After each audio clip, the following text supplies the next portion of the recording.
네, 오늘 아버지 주일을 맞이해서 아름다운 장미꽃 대신에 불펜을 받으신 우리 교회 아버지들 주님의 이름으로 축복합니다.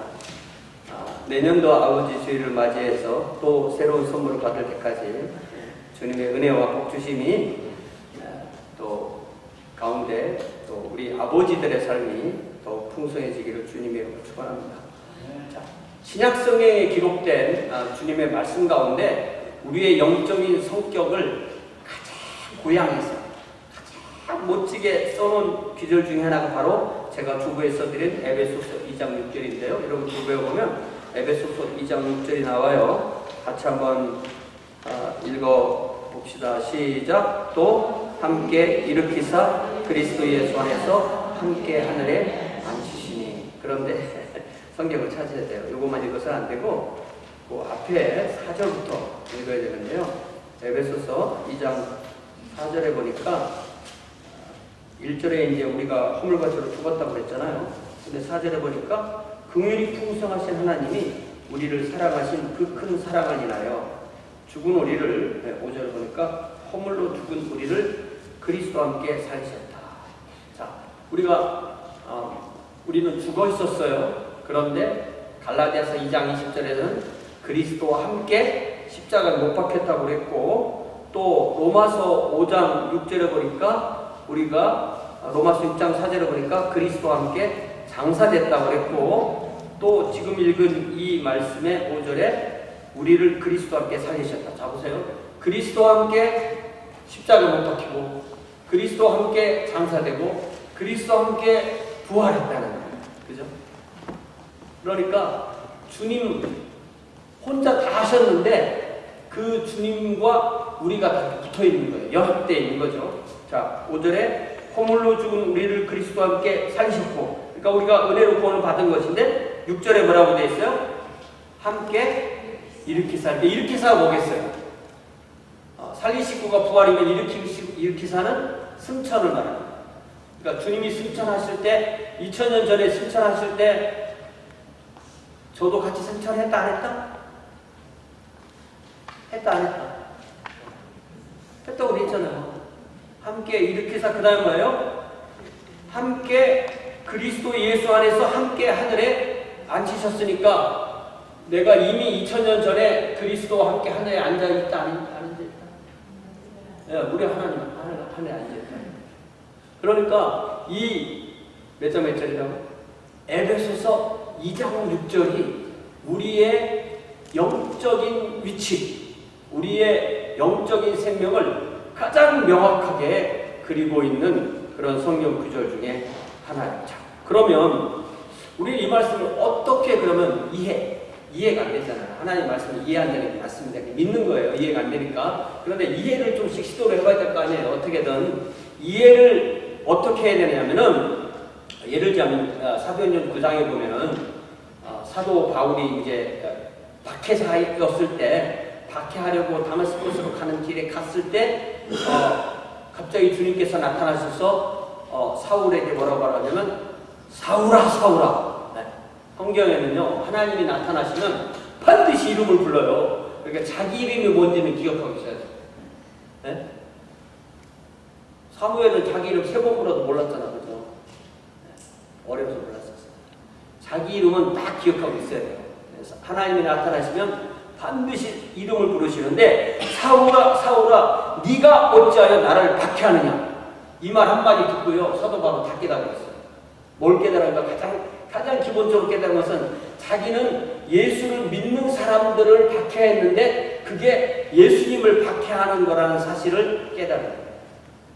그 얘기가 뭐냐면 예수님과 예수님을 믿는 사람들은 둘로 떨어져 있는 존재가 아니라 하나라는 거죠.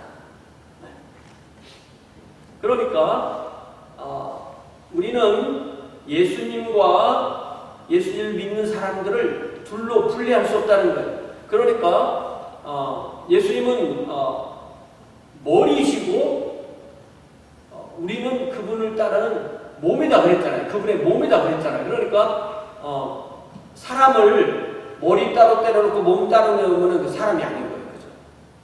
그러니까 머리와 몸이 같이 있어야 사람인 거잖아요. 그러니까 주님과 주님을 따르는 사람들은 분리되어 있지 않은 거예요.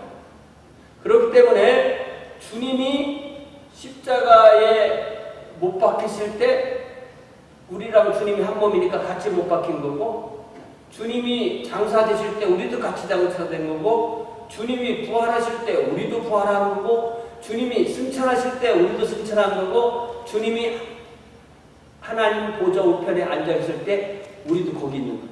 믿습니까? 믿어져요, 안 믿어져요? 이해가 돼요, 안 돼요? 잘 이해도 안 되고 잘 믿어지지도 않아요. 아무리 얘기해도요. 성경에 그렇지. 성경에 그렇게 쓰여있지 생각해요.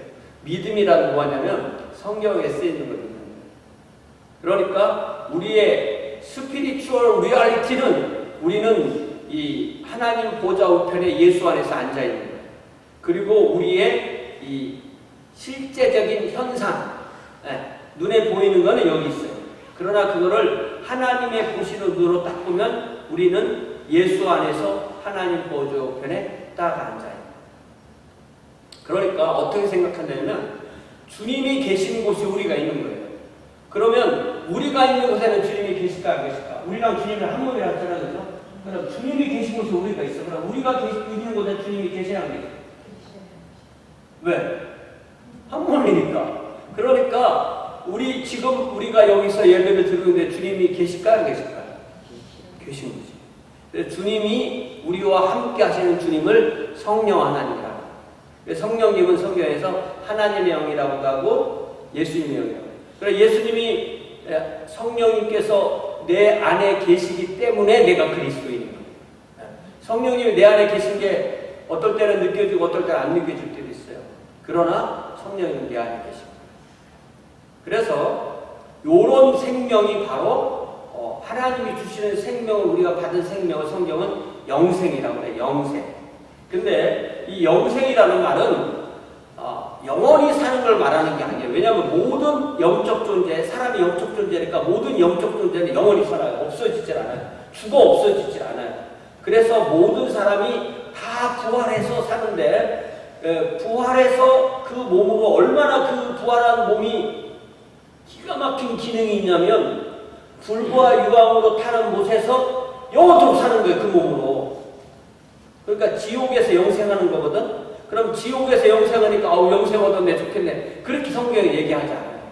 그것은 영생이라고 부르지 않고 지옥에서 영원히 사는 것은 영원한 심판, 영벌 그렇게 불러요. 그래서 우리는 우리의 믿음을 예수 안에 두어서 예수와 한 몸이 된 우리는 부활한 몸으로 새하늘과 새 땅에서 영원히 살아요. 그래서 우리를 영생이라고 하고 그렇지 않은 사람은 영벌, 영원한 심판이라고 하지만 그 존재가 없어지는 게 아니에요. 여호와의 증인들은 우리 하나님은 사랑의 하나님이기 때문에 우리는 영원히 살지만 지옥에 가는 사람들은 그 존재가 없어진다 이렇게 가르쳐요. 성경에 그렇게 되지 않거든. 그럼 누구 생각대로 그래서 가르치는 거야? 인간의 소망을 가르치는 거야. 그러나 성경은 분명히 이렇게 나뉘어져 있어요. 그래서 우리는 우리의 믿음을 주님 앞에 두었기 때문에 주님이 주시는 복과 영원한 생명을 받아서 사나 죽으나 주와 함께 있는 거예요.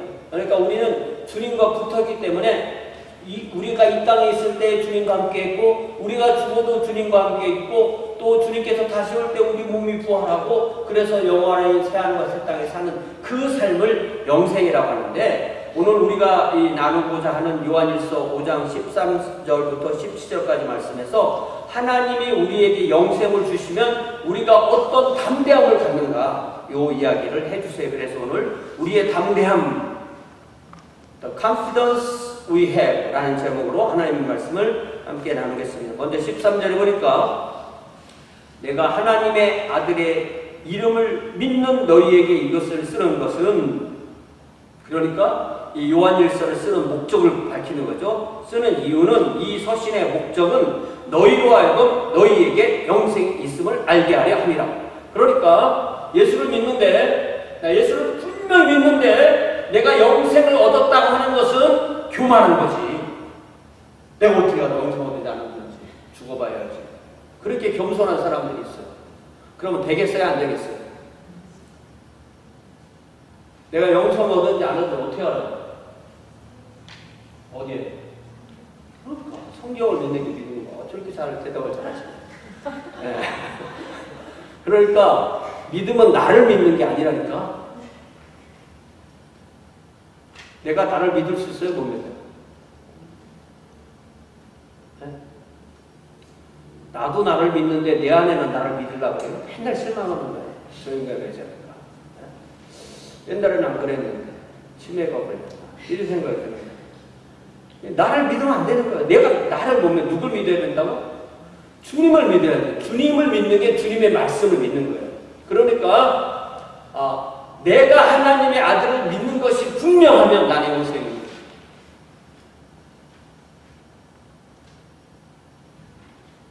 그래서 성경에 보면 이렇게 글 쓰는 사람이 내가 이 글을 쓰는 이유는 뭐다, 이 글을 쓰는 목적이 뭐다라고 딱 써놓은, 저도 이 글 쓰는 지도를 많이 하는데, 어떤 사람은 글이 뭘 쓴 건지 몰라. 막 쓰기는 막 100페이지, 100페이지, 300페이지 써놨는데 뭔 말을 하는지 모르겠는 거예요.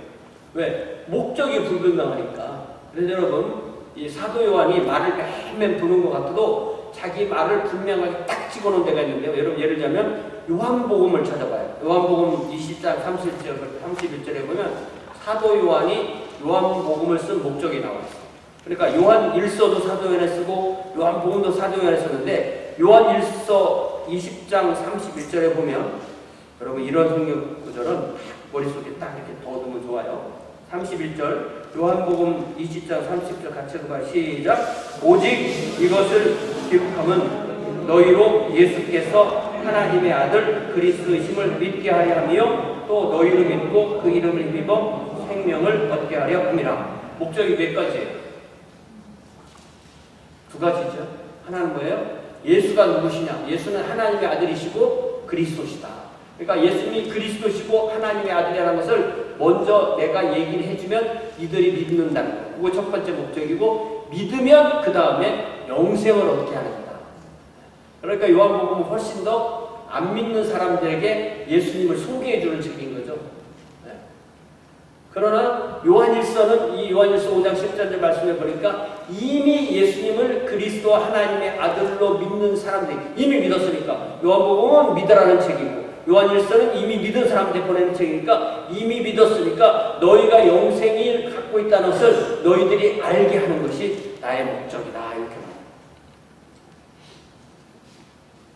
그러니까 우리가 가진 게 영생이니까 도대체 이 영생이라는 게 무엇인가를 정확하게 알아야 돼요. 정확하게 성경이 알려주는 대로 알아야 돼요. 이거는 생물학적 생명을 말하는 게 아니에요. 이 그리스 사람들은 이렇게 구분하기를 되게 좋아하거든요. 생물학적 생명은 비오스라고 불렀어요. 그리고 영적인 생명은 조에라고 불렀어요. 아예 다 구분해요. 바이알로지 이런 말 있잖아요. 그게 비오스에서 그걸 만든 말인 거거든요. 그래서 롯, 미세스 롯, 두 딸, 사위 둘까지 1,010명이 안 되잖아요. 소돔에는 의인이 하나도 없었던. 결국 그 롯의 가족만 빼내고 거기 심판을 받죠.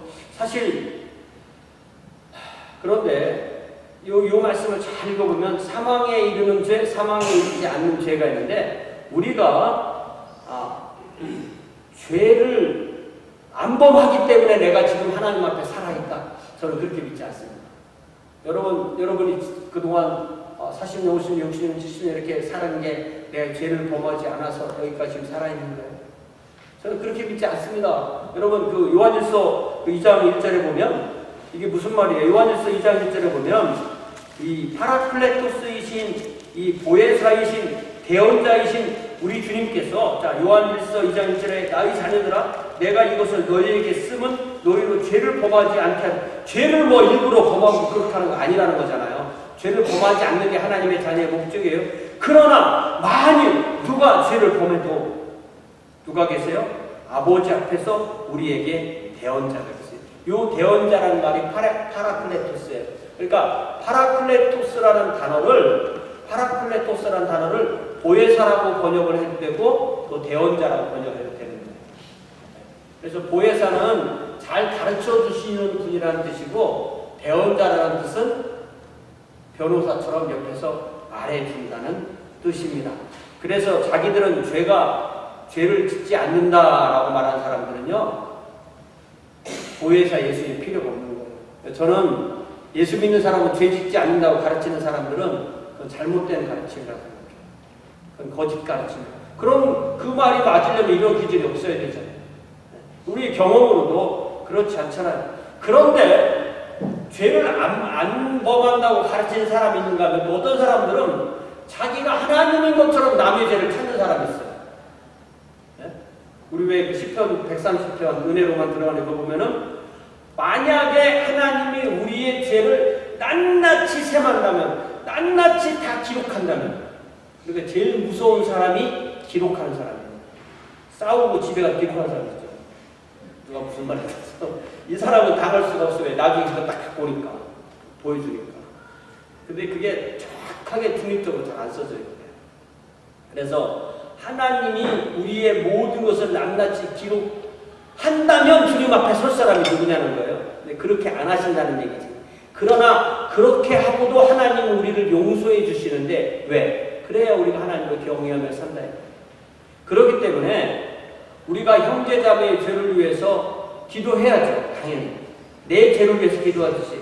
그러나 하나님이 보듯이 상대방의 삶에 이렇게 너무 많이 관여해가지고 뭐 이렇게 이 잡듯이 쥐 잡듯이 그렇게 하는 것도 잘못된 거예요.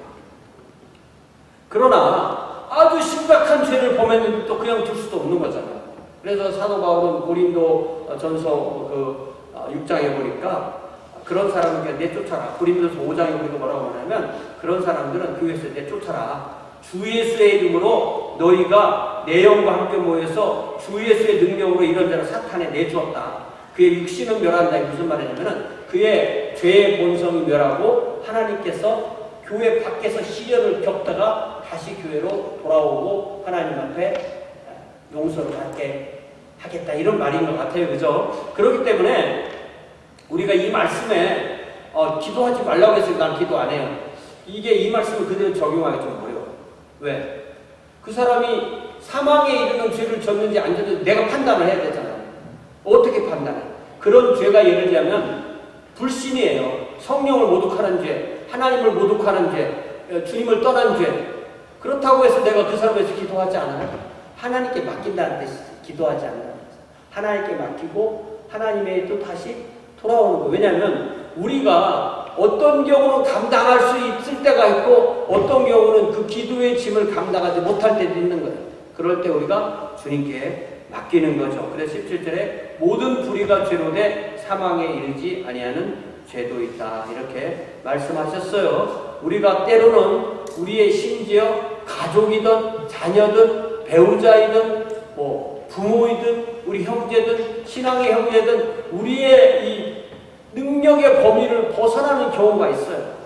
그럴 때에도 주님을 의지하고 주님께 맡기고 기도의 끈을 놓지 않고 주와 동행합시다. 이제 우리는 에베소서 2장 6절에서 우리가 주님과 함께 하늘에 있다고 그랬잖아요. 그럼 이 땅에 우리의 삶에 대해 성경이 얘기 안 할 것 같아요? 그렇지 않아요. 제가 주보에 에베소서 2장 10절을 써놨는데 우리는 그의 만드신 바라 그리스도 예수 안에서 선한 일을 위하여 지으신 바지. 이 선한 일이 죽고 나서 거기가 살아난 얘기 아니에요. 지금 이 땅에 살아있는 동안에 선한 일을 하도록 지으심을 받은 자니 이 일은 하나님이 전에 예비하사 우리로 그 가운데서 행하게 하려 하시니라.